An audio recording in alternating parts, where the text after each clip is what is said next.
Hi everyone, I'm just going to quickly cover how to set up a Zoom meeting as well as how to toggle certain features on and off.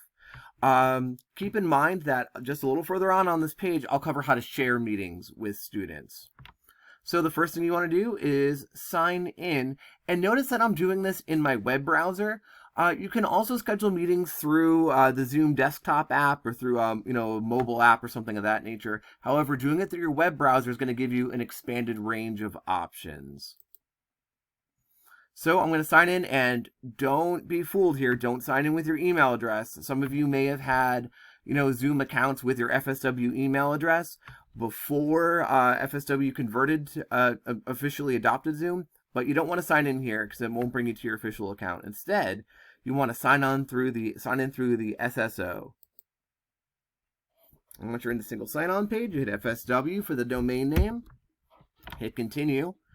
It's going to bring you, I'm automatically logged in because I just did this, but it'll bring you to your FSW sign-in page if your credentials aren't saved, and you just put your password in for your FSW username, and it'll bring you to this page.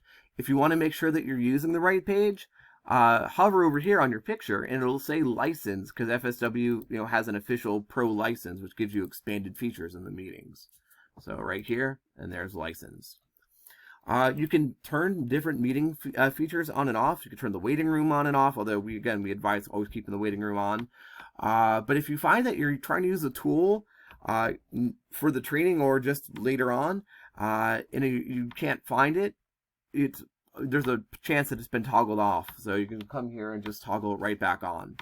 And something that's going to be applicable to another aspect of the training is the password embed feature. So I'm just going to quickly Control F or search find and go down to the passcode, and there it is. So the FSW has the passcode embed on by default. This allows students to bypass entering a passcode if they want to join just with the link.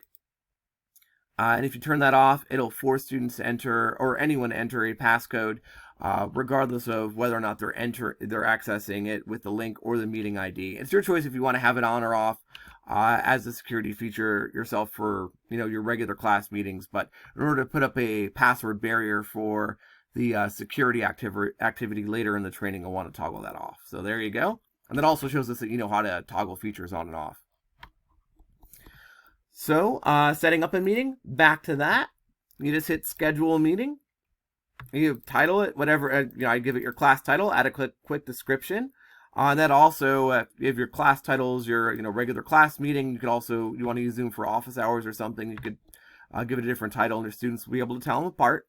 And this is a really cool feature, and this is something that doesn't show up as of right now in the desktop app for computers or in the mobile apps.